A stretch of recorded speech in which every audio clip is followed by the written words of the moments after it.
A British man on holiday in Greece gets handed a €20 note with an email address on it.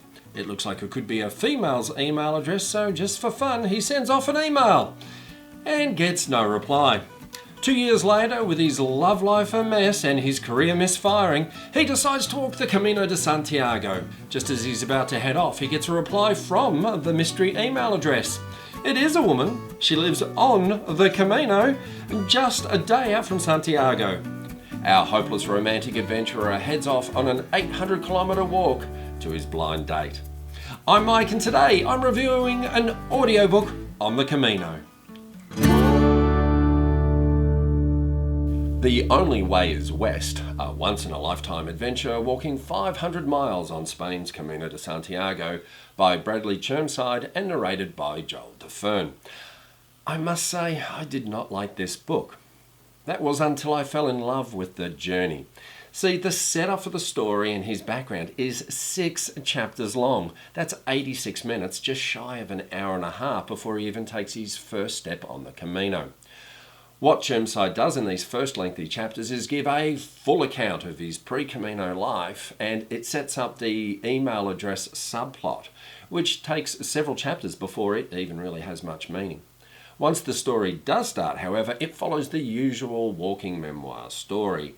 However, the subplot and the possible blind date turning into the love of his life adds another dimension and much humour.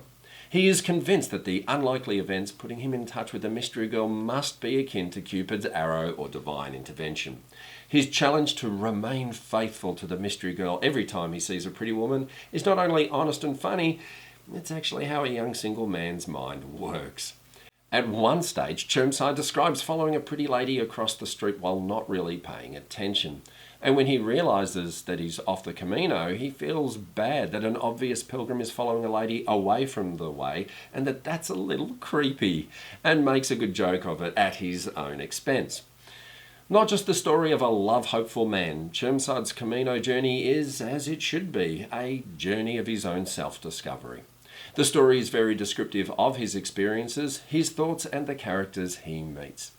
He does not delve deeply into history, church, or Spanish culture, which seems to have bothered some of the other reviewers. However, there are many excellent books that cover these topics. This is just a travel journal. It's about his experience. It's not a history book. The narrator is clearly a professional. His ability for accents for the other characters is fabulous. However, in the main voice for the whole book, he does pronounce the letter G in a hard way. Words like young, king, and they were all singing grated at the start, especially in the long pre-walking section where I was unsure if I was even going to like a Camino book about a random email address. Later on, when I heard the hard G, it no longer bothered me and it just made me smile. The sound quality of the recording is also excellent. Amazon reviews give the book a 4.4 out of 5.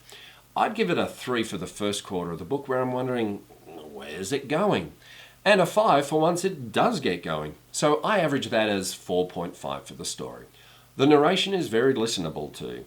DeFern has a lovely voice, even with that hard G. So I give it a 4.9 for a combined total of 9.4 out of 10. I really enjoyed travelling with Chermside and the carnival of characters he meets. I'm Mike. Have a buen camino.